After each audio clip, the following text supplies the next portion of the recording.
Hi, my name's Saphie. I'm a student at Goldsmiths, and what we're doing today is we're doing a Christmas dinner, which is easy to do. Maybe you want to do a Christmas dinner with your friends, or you're not going home for the holidays and you still want to have that festive feel. This is a dinner that is perfect for you. All it is a glazed ham, roast potatoes with rosemary, and a side dish of French green beans. So how we started is we have a 750 gram unsmoked gammon. We've taken that and we've put it in a pot, a large pot. You want it to be deep enough so that it covers the entire gammon. Put it in a pot of cold water and you just bring that up to simmer. The great thing about this meal is, even though it's so festive and seems really extravagant, it's really not expensive at all. I spent less than £20 to make this, and if you wanted to make it cheaper for yourself, you can get all your flatmates to chip in, and then it's really not expensive.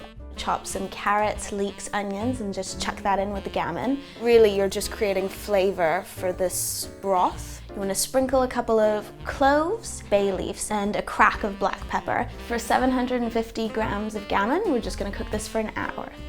While this is simmering, you're going to see a white froth coming to the surface, and you just want to regularly skim that off the top.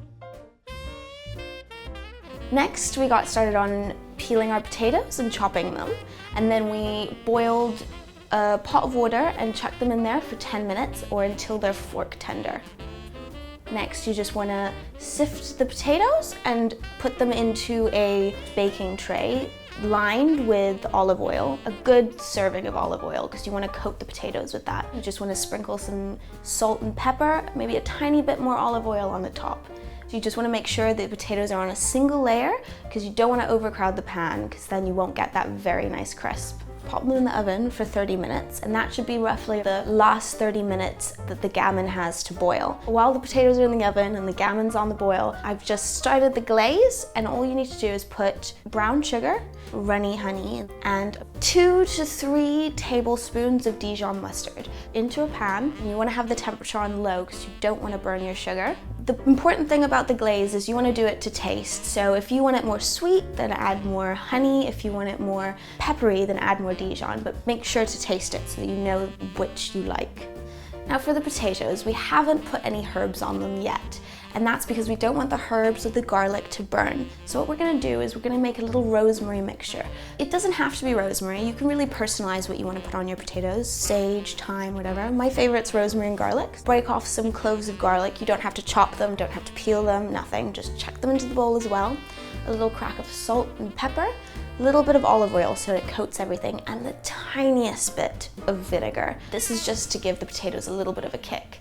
Once the hour of the gammon is up, you want to take the gammon off the boil, diagonally, lightly slice into the top of the gammon, just to get that diamond crisscross texture so that you can put the cloves in. So this meal is great because it just tastes and smells so beautifully Christmas. Like, you have the cloves wafting through your house. Maybe not on Christmas Day, but at least through the Christmas season, I always have a honey glazed ham.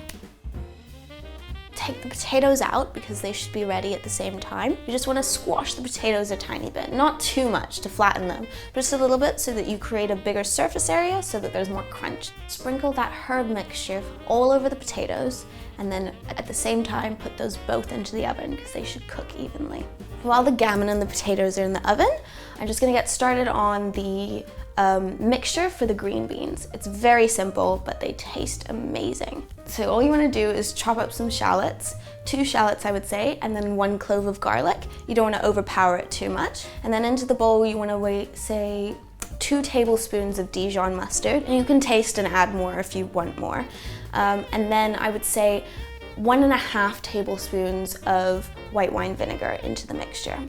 Then what you're going to do is you're going to incorporate that with a whisk, and slowly while you're incorporating that, you want to add olive oil, but very slowly so you can mix that. And you would say I roughly put in about 1/2 cup of olive oil.